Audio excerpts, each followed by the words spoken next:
Hey guys, welcome into my studio. I am going to make a new painting palette today because my painting palette is like way too small. I made it years ago and at the time it was like the perfect size, but now I have outgrown it. Here it is. It's a glass painting palette made out of an old wall hanging. And so the shiny part, the glass, is where you put the paint. And so let me show you how I'm going to make my new one for under like $6. I went to Goodwill and I thrifted this frame. And as you can see, it's a great frame. It's blessed. But the thing that I want to point out to you about why I chose this frame specifically was because, well, first it was $4.99, so fantastic price point, but also it has these like little tabs, so it'll be low effort to get into the back of this thing. Show you how I'm going to make this. I'm just going to open up all of these tabs. Now there was this other frame that I was really close to buying, but it was not as easy to get into the back, so I just went with this one instead. So what you're going to want to do, you're going to want to get to the back of the glass and remove all of this stuff. And then we're going to paint the inside, not the front, but this side with a neutral gray. Keep this because you're going to need it to close it back up. So you're going to want to paint the inside of the glass a neutral gray.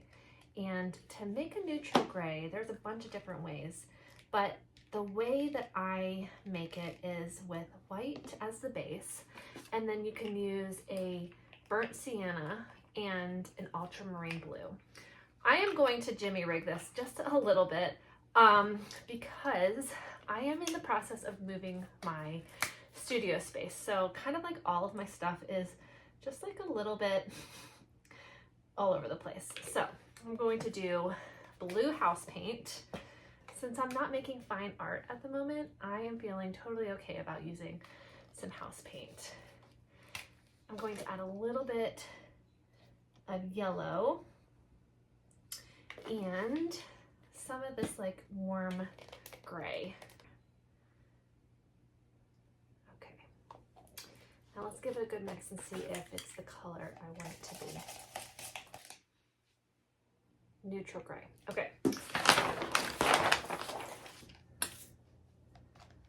So the reason why I love a glass palette is because whenever you're painting, you can scrape it off, and it is just fantastic for oil painting, but also for acrylic painting.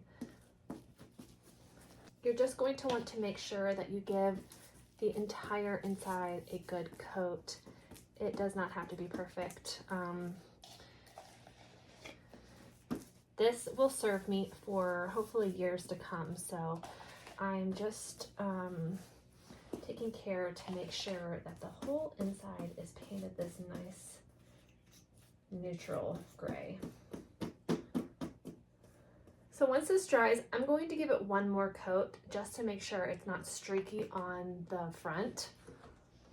But so far, it's looking pretty good.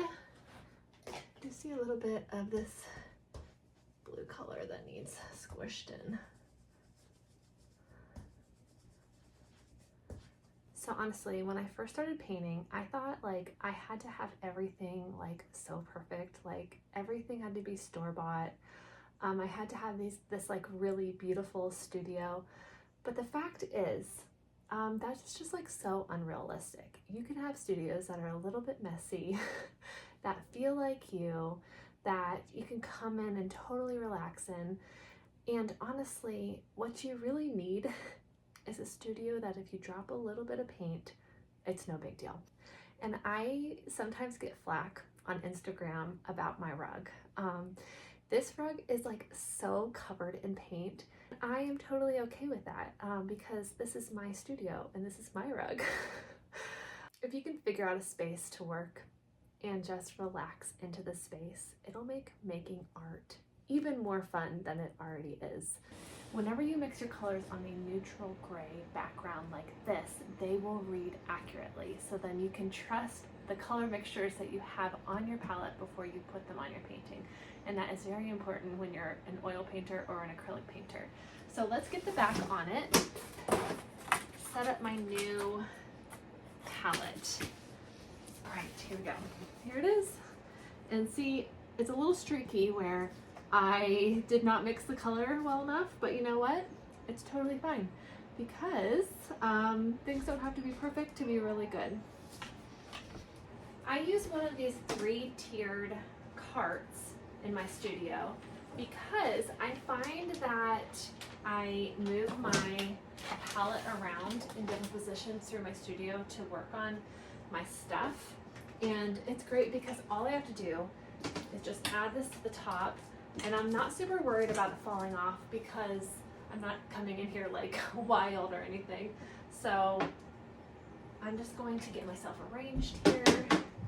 And then this is almost acting like a table on here. And this is so great. This is so big. I'm so excited about this. Now let me talk through the colors on my palette. I learned from the first time setting up my palette that basically the way you put the paint on the very first time will be the way you keep it basically until you are done using your palette. And since I am so used to this setup, I will probably do it the exact same way. And I wanted to talk through the colors I have chosen for my working palette. I have white. This is the only color that is not Gamblin, and it's permanent rose. It makes fantastic bright pinks and fantastic purples. Then it's Cad Red Light, Cad Red Medium, and Alizarin Crimson. I have a lot of red toned colors on my palette because my work runs warm. And then Naples Yellow, Cad Yellow Light, Ultramarine Blue, Radiant Turquoise, Viridian, Raw Sienna, Burnt Sienna, and Ivory Black. Now the only reason I keep Ivory Black on my palette is to make this amazing green. I mix Ivory Black and Cad Yellow Light, and it makes beautiful greens.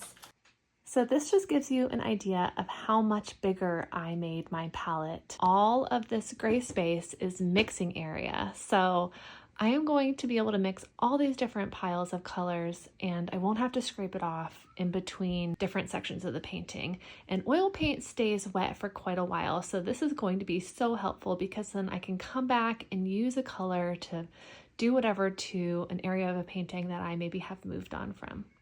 All right, guys, I am going to close the video, and I wanted to say thank you so much for joining me here in my studio today. I am so excited about this new big palette.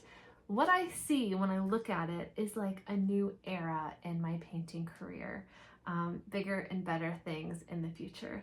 I hope you found this helpful, and I will see you in the next one. Bye, guys.